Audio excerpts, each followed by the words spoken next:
Kami dari kelompok 9 ingin melakukan edukasi tentang tanda bahaya masa nifas. Sebelumnya perkenalkan, saya Eva Oktaviani dengan NIM SP 22026 sebagai bidan. Dan ini teman saya. Saya Nanda Durdana dengan NIM SP 2239 sebagai suami. Selanjutnya, saya Siva Apriliani dengan NIM SP 22062 sebagai ibu nifas. Dan ini teman saya. Saya Ria Ramadhani dengan NIM SP 22048 sebagai editor. Selamat menyaksikan. Assalamualaikum Bu Bidan. Waalaikumsalam. Mari silakan duduk Pak Bu. Ini dengan Ibu Lina yang habis melahirkan 3 hari yang lalu ya Bu? Iya. Ada yang bisa saya bantu Bu? Ini sih Bu, sebenarnya badan saya udah agak enakan, cuman kayak capek-capek aja sama ini masih sering mules Bu. Oh, itu normal ya Bu, karena rahim Ibu sedang berkontraksi untuk kembali ke ukuran semula. Emang biasanya itu masih agak terasa mules Bu. Kalau Ibu sekolah itu bagaimana ya Ibu? Biasanya memang masih terasa mules, terutama saat Ibu menyusui. Kalau untuk Ibu yang sering lelah itu bagaimana ya Bu?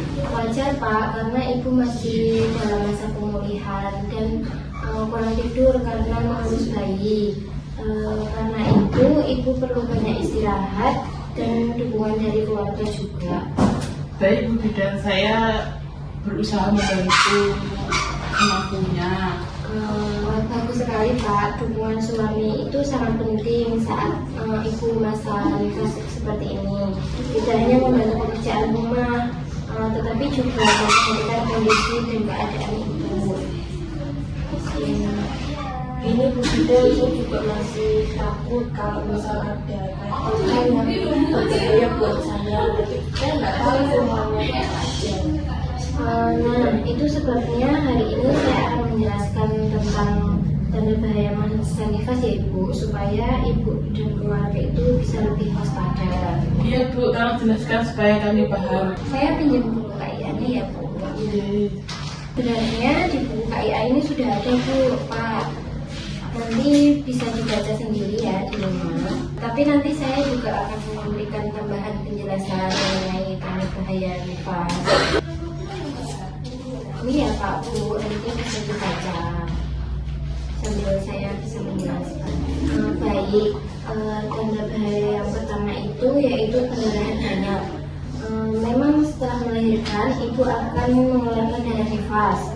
Tetapi kalau darah keluar sangat banyak sampai pembalut penuh kurang dari 1 jam atau keluar sumbangan darah besar itu tidak normal ya Bu. Kalau darah nifas saya sih sekarang warnanya masih transparan dan tidak terlalu banyak juga. Itu masih normal Bu. Nanti warnanya akan semakin pucat dan jumlahnya berkurang sedikit demi sedikit. Kalau pendarahan banyak itu apa yang harus kita lakukan ya Bu? Segera bawa ke puskesmas atau rumah sakit. Jangan menunggu sampai Ibu lemas. Tanda bahaya berikutnya itu adalah demam tinggi. Kalau suhu tubuh lebih dari 30 derajat, badan menggigil atau Ibu terlihat sangat lemas, itu bisa menjadi tanda infeksi. Atau saya kalau habis menyusui itu badannya terasa hangat. Kalau hanya sebentar biasanya tidak masalah Bu. Tapi kalau panas terus disertai menggigil harus diperiksa ya. Baik Bu, saya akan memperhatikan suhu tubuh istri saya. Nah, selain itu, kalau Ibu mengalami nyeri hebat pada perut atau luka jahitan, apalagi keluar bau tidak sedap dari jalan lahir, segera diperiksa ya Bu. Iya Bu, kadang juga jahitan saya tuh kalau dibuat duduk terlalu lama tuh masih nyeri. Nyeri ringan masih normal Bu, tetapi tetap harus menjaga kebersihan luka supaya terhindar dari infeksi. Cara merawat lukanya bagaimana ya Bu? Jaga agar area tetap bersih dan kering. Ganti pembalut secara teratur dan cuci tangan sebelum maupun sesudah membersihkan daerah kewanitaan. Kemudian tanda bahaya lain yaitu hebat, pandangan kabur, sesak nafas atau kaki bengkak, itu juga harus segera diperiksakan. Berarti walaupun sudah melahirkan tetap ada komplikasi ya Bu? Betul Pak, karena masa nifas tetap harus dipantau dengan baik. Saya juga kadang ini Bu dengan nangis sama cemas saja kalau bayinya rewel terus. Perasaan seperti itu biasa terjadi karena ibu lelah dan perubahan hormon setelah melahirkan. Yang penting ibu jangan memendam sendiri ya. Saya kadang bingung Ibu harus membantu seperti apa. Hal sederhana juga sangat membantu Pak, misalnya membantu menggendong bayi, mengaturkan popok, menyiapkan makanan, atau menemani ibu berbicara supaya ibu tidak merasa sendirian. Kalau suami membantu saya itu saya rasa jadi tenang Bu. Nah itu bagus Bu, dukungan emosional sangat penting. Kalau ibu terlihat sedih terus menerus, tidak mau makan, tidak mau menyusui, atau tidak mau merawat bayi, keluarga juga harus segera mencari bantuan tenaga kesehatan ya Pak.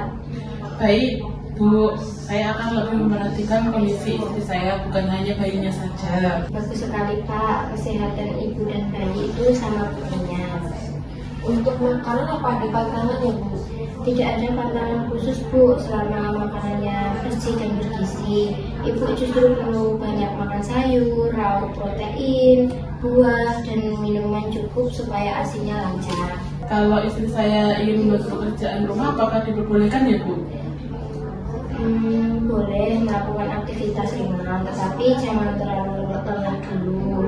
Keluarga sebaiknya membantu pekerjaan berat selama masih masa pemulihan. Baik Bu, nanti saya akan lebih banyak istirahat. Ya Bu, jangan lupa kontrol nifas. Kalau kondisi ibu merasa kurang enak atau bagaimana, nanti ibu bisa kesini atau hubungi saya ya Bu. Terima kasih Bu Bidan atas penjelasannya. Kami lebih paham tentang tanda bahaya nifas. Sama-sama Pak Bu, semoga ibu sehat selalu ya. Kalau begitu, kami pamit terlebih dahulu ya Bu. Iya Pak Bu, hati-hati di jalan ya. Oh ya, jangan lupa ini bisa dibawa untuk dipelajari. Terima kasih Bu. Iya, sama-sama Pak Bu.